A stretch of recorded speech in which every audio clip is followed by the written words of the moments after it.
Praise Lord. ഇന്ന് 109 ദിവസം നാം വായിക്കുന്നത് ലേവ്യ പുസ്തകം 19 അധ്യായം, സങ്കീർത്തനങ്ങൾ 109 അധ്യായവും അപ്പോസ്തല പ്രവൃത്തി 20 അധ്യായവുമാണ്.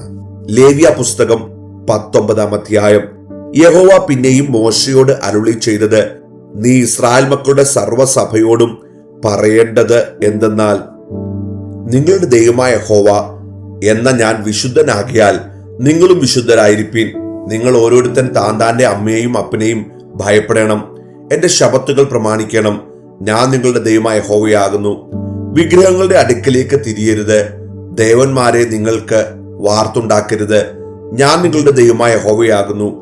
യഹോവയ്ക്ക് സമാധാനയാഗം അർപ്പിക്കുന്നുവെങ്കിൽ നിങ്ങൾക്ക് പ്രസാദം ലഭിപ്പാൻ തക്കവണ്ണം അർപ്പിക്കണം.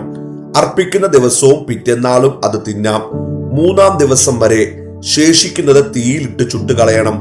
3-ാം ദിവസം തിന്നു എന്ന് വരികിൽ അത് അറപ്പാകുന്നു, പ്രസാദമാകയില്ല. അത് തിന്നുന്നവൻ കുറ്റം വഹിക്കും. യഹോവയ്ക്ക് വിശുദ്ധമായത് അവൻ അശുദ്ധമാക്കിയല്ലോ. അവനെ അവന്റെ ജനത്തിൽ നിന്ന് ഛേദിച്ചു കളയണം. നിങ്ങളുടെ നിലത്തിലെ വിള നിങ്ങൾ കൊയ്യുമ്പോൾ വയലിന്റെ അരികെ തീർത്ത് കൊയ്യരുത്. നിന്റെ കൊയ്ത്തിൽ കാലാ പെറുക്കുകയും അരുത്. നിന്റെ മുന്തിരിത്തോട്ടത്തിൽ കാലാ പറിക്കരുത്. നിന്റെ മുന്തിരിത്തോട്ടത്തിൽ വീണു കിടക്കുന്ന പഴം പെറുക്കുകയും അരുത്. അവയെ ദരിദ്രനും പരദേശിക്കും വിട്ടേക്കണം. ഞാൻ നിങ്ങളുടെ ദൈവമായ യഹോവയാകുന്നു. മോഷ്ടിക്കരുത്, ചതിക്കരുത്, ഒരുത്തനോടൊരുത്തൻ ഭോഷ്ക് പറയരുത്. എന്റെ നാമത്തെ കൊണ്ട് കള്ളസത്യം ചെയ്ത് നിന്റെ ദൈവത്തിന്റെ നാമത്തെ അശുദ്ധമാക്കരുത്. ഞാൻ യഹോവയാകുന്നു. കൂട്ടുകാരനെ പീഡിപ്പിക്കരുത്. അവന്റെ വസ്തു കവർച്ച ചെയ്യുകയും അരുത്. കൂലിക്കാരന്റെ കൂലി പിറ്റേന്ന് രാവിലെ വരെ നിന്റെ പക്കൽ ഇരിക്കരുത്. ചെകിടനെ ശപിക്കരുത്. കുരുടന്റെ മുമ്പിൽ ഇടർച്ച വെക്കരുത്. നിന്റെ ദൈവത്തെ ഭയപ്പെടണം. ഞാൻ യഹോവയാകുന്നു. ന്യായവിസ്താരത്തിൽ അന്യായം ചെയ്യരുത്. എളിയവന്റെ മുഖം നോക്കാതെയും വലിയവന്റെ മുഖം ആദരിക്കാതെയും നിന്റെ കൂട്ടുകാരന് നീതിയോടെ ന്യായം വിധിക്കണം. നിന്റെ ജനത്തിന്റെ ഇടയിൽ ഏഷണി പറഞ്ഞു നടക്കരുത്. കൂട്ടുകാരന്റെ മരണത്തിനായി നിഷ്കർഷിക്കരുത്. ഞാൻ യഹോവയാകുന്നു. സഹോദരനെ നിന്റെ ഹൃദയത്തിൽ ദ്വേഷിക്കരുത്. കൂട്ടുകാരന്റെ പാപം നിന്റെ മേൽ വരാതിരിപ്പാൻ അവനെ താല്പര്യമായി ശാസിക്കണം. പ്രതികാരം ചെയ്യരുത്. നിന്റെ ജനത്തിന്റെ മക്കളോട് പകവെക്കരുത്. കൂട്ടുകാരനെ നിന്നെ പോലെ തന്നെ സ്നേഹിക്കണം. ഞാൻ യഹോവയാകുന്നു. നിങ്ങൾ എന്റെ ചട്ടങ്ങൾ പ്രമാണിക്കണം. 2 തരം മൃഗങ്ങളെ തമ്മിൽ ഇണയ്ക്കരുത്. നിന്റെ വയലിൽ കൂട്ടുവിത്ത് വിതയ്ക്കരുത്. 2 വക സാധനം കലർന്ന വസ്ത്രം ധരിക്കരുത്. ഒരു പുരുഷന് നിയമിച്ചവളും വീണ്ടെടുക്കപ്പെടുകയോ സ്വാതന്ത്ര്യം കിട്ടുകയോ ചെയ്യാത്തവളുമായ ഒരു ദാസിയോടുകൂടി ഒരുത്തൻ ശയിച്ചാൽ അവരെ ശിക്ഷിക്കണം. എന്നാൽ അവൾ സ്വാതന്ത്ര്യമില്ലാത്തവളായാൽ അവരെ കൊല്ലരുത്. അവൻ യഹോവയ്ക്ക് അകൃത്യയാഗത്തിനായി സമാഗമന കൂടാരത്തിന്റെ വാതിക്കൽ ഒരു ആട്ടുകൊറ്റനെ കൊണ്ടുവരണം. അവൻ ചെയ്ത പാപത്തിനായി പുരോഹിതൻ അകൃത്യയാഗത്തിന്റെ ആട്ടുകൊറ്റനെ കൊണ്ട് അവനു വേണ്ടി യഹോവയുടെ സന്നിധിയിൽ പ്രായശ്ചിത്തം കഴിക്കണം.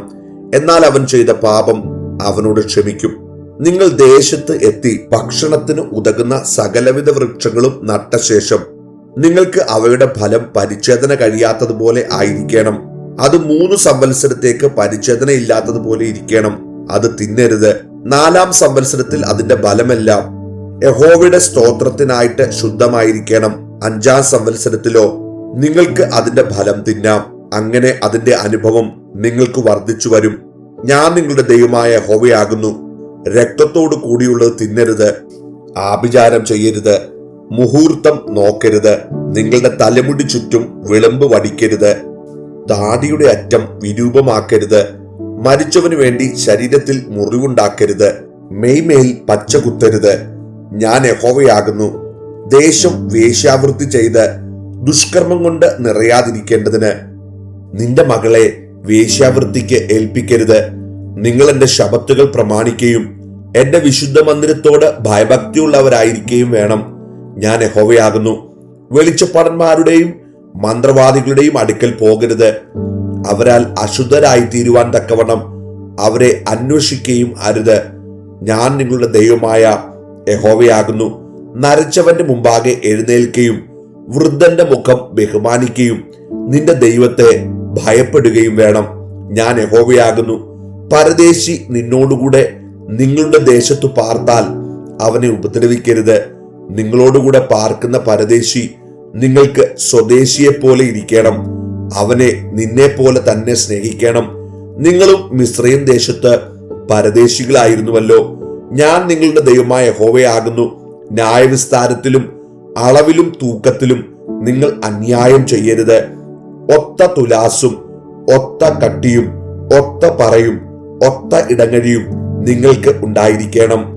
ഞാൻ നിങ്ങളെ മിസ്രയീം ദേശത്തു നിന്ന് പുറപ്പെടുവിച്ച നിങ്ങളുടെ ദൈവമായ യഹോവയാകുന്നു. നിങ്ങൾ എന്റെ എല്ലാ ചട്ടങ്ങളും സകല വിധികളും പ്രമാണിച്ച് അനുസരിക്കണം. ഞാൻ യഹോവയാകുന്നു. 109 സങ്കീർത്തനം. എന്റെ പുകഴ്ചയായ ദൈവമേ, മൗനമായിരിക്കരുതേ. ദുഷ്ടന്റെ വായും വഞ്ചകന്റെ വായും എന്റെ നേരെ തുറന്നിരിക്കുന്നു. ഭോഷ്കുള്ള നാവുകൊണ്ട് അവർ എന്നോട് സംസാരിച്ചിരിക്കുന്നു. അവർ ദ്വേഷവാക്കുകൾ കൊണ്ട് എന്നെ വളഞ്ഞു. കാരണം കൂടാതെ എന്നോട് പൊരുതിയിരിക്കുന്നു. എന്റെ സ്നേഹത്തിനു പകരം അവർ വൈരം കാണിക്കുന്നു. ഞാനോ പ്രാർത്ഥന ചെയ്തുകൊണ്ടിരിക്കുന്നു. നന്മയ്ക്ക് പകരം തിന്മയും സ്നേഹത്തിനു പകരം ദ്വേഷവും അവർ എന്നോട് കാണിച്ചിരിക്കുന്നു. നീ അവന്റെ മേൽ ഒരു ദുഷ്ടനെ നിയമിക്കണമേ. എതിരാളി അവന്റെ വലത്തുഭാഗത്ത് നിൽക്കട്ടെ. അവനെ വിസ്തരിക്കുമ്പോൾ അവൻ കുറ്റക്കാരനെന്ന് തെളിയട്ടെ. എന്റെ പ്രാർത്ഥന പാപമായി തീരട്ടെ. അവന്റെ നാളുകൾ ചുരുങ്ങിപ്പോകട്ടെ. അവന്റെ സ്ഥാനം മറ്റൊരുത്തനേൽക്കട്ടെ. അവന്റെ മക്കൾ അനാഥരും അവന്റെ ഭാര്യ വിധവയുമായി തീരട്ടെ. അവന്റെ മക്കൾ അലഞ്ഞു തെണ്ടി നടക്കട്ടെ. തങ്ങളുടെ ശൂന്യഭവനങ്ങളെ വിട്ട് ഇരുന്ന് നടക്കട്ടെ. കടക്കാരൻ അവനുള്ളതൊക്കെയും കൊണ്ടുപോകട്ടെ. അന്യജാതിക്കാർ അവന്റെ പ്രയത്നഫലം കൊള്ളയടിക്കട്ടെ. അവന് ദയ കാണിപ്പാൻ ആരുമുണ്ടാകരുത്. അവന്റെ അനാഥരോട് ആർക്കും കൃപ തോന്നരുത്. അവന്റെ സന്തതി മുടിഞ്ഞു പോകട്ടെ. അടുത്ത തലമുറയിൽ തന്നെ അവരുടെ പേർ മാഞ്ഞു പോകട്ടെ. അവന്റെ പിതാക്കന്മാരുടെ അകൃത്യം യഹോവ ഓർക്കുമാറാകട്ടെ. അവന്റെ അമ്മയുടെ പാപം മാഞ്ഞു പോകുകയുമരുതേ. അവ എല്ലായ്പ്പോഴും യഹോവയുടെ മുമ്പാകെ ഇരിക്കട്ടെ. അവന്റെ ഓർമ്മ അവൻ ഭൂമിയിൽ നിന്ന് ഛേദിച്ചു കളയേണ്ടതിന് തന്നെ അവൻ ദയ കാണിപ്പാൻ മറന്നു കളഞ്ഞുവല്ലോ. എളിയവനെയും ദരിദ്രനെയും മനം തകർന്നവനെയും മരണപര്യന്തം ഉപദ്രവിച്ച് ശാപം അവന് പ്രിയമായിരുന്നു, അത് അവന് ഭവിച്ചു. അനുഗ്രഹം അവന് അപ്രിയമായിരുന്നു, അത് അവനെ വിട്ടകന്നു പോയി. അവൻ വസ്ത്രം പോലെ ശാപം ധരിച്ചു, അത് വെള്ളം പോലെ അവന്റെ ഉള്ളിലും എണ്ണ പോലെ അവന്റെ അസ്ഥികളിലും ചെന്ന് അത് അവനെ പുതയ്ക്കുന്ന വസ്ത്രം പോലെയും നിത്യം അരയ്ക്ക് കിട്ടുന്ന കച്ച പോലെയും ഇരിക്കട്ടെ. ഇതെന്റെ എതിരാളികൾക്കും എനിക്ക് വിരോധമായി ദോഷം പറയുന്നവർക്കും യഹോവ കൊടുക്കുന്ന പ്രതിഫലമാകുന്നു. നീയോ കർത്താവായ യഹോവേ, നിന്റെ നാമത്തിനടുത്തവണ്ണം എന്നോട് ചെയ്യണമേ. നിന്റെ ദയ നല്ലതാകൊണ്ട് എന്നെ വിടുവിക്കണമേ. ഞാൻ അരിഷ്ടനും ദരിദ്രനുമാകുന്നു. എന്റെ ഹൃദയം എന്റെ ഉള്ളിൽ മുറിഞ്ഞിരിക്കുന്നു. ചാഞ്ഞു പോകുന്ന നിഴൽ പോലെ ഞാൻ കടന്നു പോകുന്നു. ഒരു വെട്ടുക്കിളിയെ പോലെ എന്നെ ചാടിക്കുന്നു. എന്റെ മുഴങ്കാലുകൾ ഉപവാസം കൊണ്ട് വിറയ്ക്കുന്നു. എന്റെ ദേഹം പുഷ്ടി വിട്ട് ക്ഷയിച്ചിരിക്കുന്നു. ഞാൻ അവർക്ക് ഒരു നിന്ദയായി തീർന്നിരിക്കുന്നു. എന്നെ കാണുമ്പോൾ അവർ തലകുലുക്കുന്നു. എന്റെ ദൈവമായ യഹോവേ, എന്നെ സഹായിക്കണമേ. നിന്റെ ദയയ്ക്ക് തക്കവണ്ണം എന്നെ രക്ഷിക്കണമേ. യഹോവേ, ഇത് നിന്റെ കൈയെന്ന് നീ ഇത് ചെയ്തുവെന്നും അവർ അറിയേണ്ടതിന് തന്നെ. അവർ ശപിക്കട്ടെ, നീയോ അനുഗ്രഹിക്കണമേ. അവർ എതിർക്കുമ്പോൾ ലജ്ജിച്ചു പോകട്ടെ, അടിയനോ സന്തോഷിക്കും. എന്റെ എതിരാളികൾ നിന്ന ധരിക്കും, പുതപ്പ് പുതയ്ക്കും പോലെ അവർ ലജ്ജ പുതയ്ക്കും. ഞാൻ എന്റെ വായുകൊണ്ട് യഹോവയെ അത്യന്തം സ്തുതിക്കും. അതെ, ഞാൻ പുരുഷാരത്തിന്റെ നടുവിൽ അവനെ പുകഴ്ത്തും. അവൻ എളിയവനെ ശിക്ഷയ്ക്ക് വിധിക്കുന്നവരുടെ കയ്യിൽ നിന്ന് രക്ഷിപ്പാൻ അവന്റെ വലത്തുഭാഗത്ത് നിൽക്കുന്നു. അപ്പോസ്തല പ്രവൃത്തി 20 അധ്യായം. കലഹം ശമിച്ച ശേഷം പൗലോസ് ശിഷ്യന്മാരെ കൂട്ടിവരുത്തി പ്രബോധിപ്പിച്ചിട്ട് യാത്ര പറഞ്ഞ് മക്കദോനിക്ക് പുറപ്പെട്ടു പോയി. ആ പ്രദേശങ്ങൾ കൂടി സഞ്ചരിച്ച് അവരെ ഏറിയൊന്ന് പ്രബോധിപ്പിച്ചിട്ട് യവനദേശത്ത് എത്തി. അവിടെ 3 മാസം കഴിച്ചിട്ട് സുറിയയ്ക്ക് കപ്പൽ കയറി പോകുവാൻ ഭാവിക്കുമ്പോൾ യഹൂദന്മാർ അവന്റെ നേരെ കൂട്ടുകെട്ടുണ്ടാക്കുകയാൽ മക്കദോന്യ വഴിയായി മടങ്ങിപ്പോകുവാൻ നിശ്ചയിച്ചു. ബെരോവയിലെ പുറോസിന്റെ മകൻ സൊപത്രോസും തെസ്ലോനിക്കരായ അരിസ്തഹ്രോസും സെക്കുന്തോസും ദർബക്കാരനായ ഗായോസും തിമത്യോസും ആസിക്കാരനായ തുഹിക്കോസും ത്രൊഫിമോസും ആസ്യ വരെ അവനോടുകൂടെ പോയി. അവർ മുമ്പേ പോയി ത്രോവാസിൽ ഞങ്ങൾക്കായി കാത്തിരുന്നു. ഞങ്ങളോ പുളിപ്പില്ലാത്ത അപ്പത്തിന്റെ പെരുന്നാൾ കഴിഞ്ഞിട്ട് ഫിലിപ്പിയിൽ നിന്ന് കപ്പൽ കയറി 5 ദിവസം കൊണ്ട് ത്രോവാസിൽ അവരുടെ അടുക്കലെത്തി 7 ദിവസം അവിടെ പാർത്തു. ആഴ്ചവട്ടത്തിന്റെ 1-ാം ദിവസത്തിൽ ഞങ്ങൾ അപ്പം നുറുക്കുവാൻ കൂടി വന്നപ്പോൾ പൗലോസ് പിറ്റന്നാൾ പുറപ്പെടുവാൻ ഭാവിച്ചതുകൊണ്ട് അവരോട് പ്രഭാഷിച്ച് പാതിര വരെ പ്രസംഗം നീട്ടി. ഞങ്ങൾ കൂടിയിരുന്ന മാളികയിൽ വളരെ വിളക്കുണ്ടായിരുന്നു. അവിടെ യൂത്തിക്കോസ് എന്ന യൗവനക്കാരൻ കിളിവാതിക്കൽ ഇരുന്ന് ഗാഠനിദ്ര പിടിച്ചു. പൗലോസ് വളരെ നേരം സംഭാഷിക്കിയാൽ നിദ്രാവശനായി 3-ാം തട്ടിൽ നിന്ന് താഴെ വീണു. അവനെ മരിച്ചവനായി എടുത്തുകൊണ്ടുവന്നു. പൗലോസ് ഇറങ്ങിച്ചെന്ന് അവന്റെ മേൽ വീണ് തഴുകി, ഭ്രമിക്കേണ്ട, അവന്റെ പ്രാണൻ അവനിലുണ്ട് എന്ന് പറഞ്ഞു. പിന്നെ അവൻ കയറി ചെന്ന് അപ്പം നുറുക്കി തിന്ന് പുലരുവോളം സംഭാഷിച്ച് പുറപ്പെട്ടു പോയി. അവർ ആ ബാലനെ ജീവനുള്ളവനായി കൊണ്ടുവന്ന് അത്യന്തം ആശ്വസിച്ചു. ഞങ്ങൾ മുമ്പായി കപ്പൽ കയറി പൗലോസിനെ അസ്സോസിൽ വെച്ച് കയറ്റിക്കൊള്ളുവാൻ വിചാരിച്ച് അവിടേക്ക് ഓടി. അവൻ കാൽനടയായി വരുവാൻ വിചാരിച്ച് ഇങ്ങനെ ചട്ടം കെട്ടിയിരുന്നു. അവൻ അസ്സോസിൽ ഞങ്ങളോട് ചേർന്നപ്പോൾ അവനെ കയറ്റി മിതുലേനയിൽ എത്തി അവിടെ നിന്ന് നീക്കി. പിറ്റേന്നാൾ കിയോസ് ദ്വീപിന്റെ തൂക്കിലെത്തി. മറുനാൾ സാമോസ് ദ്വീപിൽ അണഞ്ഞു. പിറ്റേന്ന് മിലേത്തോസിൽ എത്തി. കഴിയുമെങ്കിൽ പെന്തക്കോസ്ത് നാളിലേക്ക് യെരുശലേമിൽ എത്തേണ്ടതിന് പൗലോസ് ബന്ധപ്പെടുകയാൽ ആസിയയിൽ കാലതാമസം വരരുത് എന്ന് വെച്ച് എഫസോസിൽ അടുക്കാതെ ഓടണമെന്ന് നിശ്ചയിച്ചിരുന്നു. മിലേത്തോസിൽ നിന്ന് അവൻ എഫസോസിലേക്ക് ആളയച്ച് സഭയിലെ മൂപ്പന്മാരെ വരുത്തി.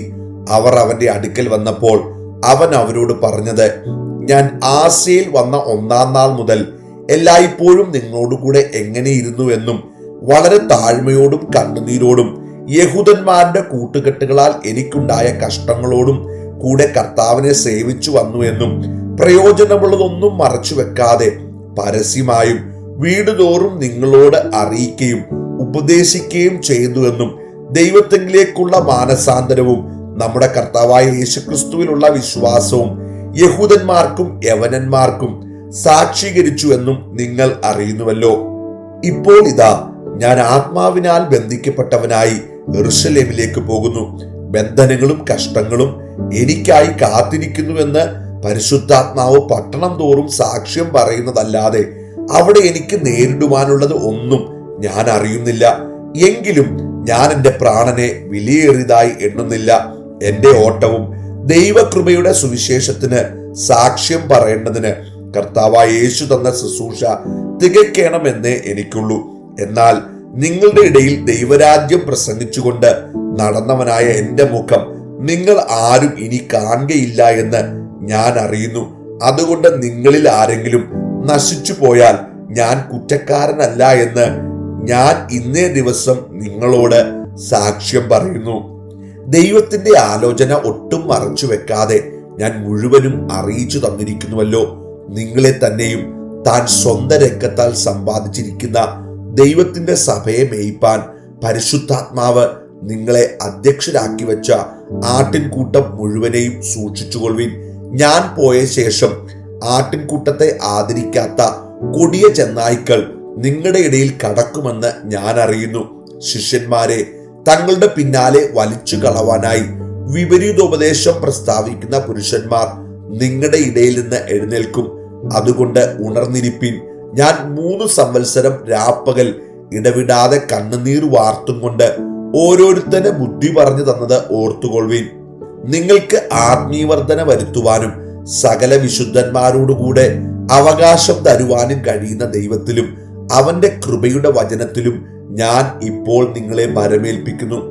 ആരുടെയും വെള്ളിയോ പൊന്നോ വസ്ത്രമോ ഞാൻ മോഹിച്ചിട്ടില്ല. എന്റെ മുട്ടിനും എന്നോടുകൂടെ ഉള്ളവർക്കും വേണ്ടി ഞാൻ ഈ കൈകളാൽ അധ്വാനിച്ചുവെന്ന് നിങ്ങൾ തന്നെ അറിയുന്നുവല്ലോ.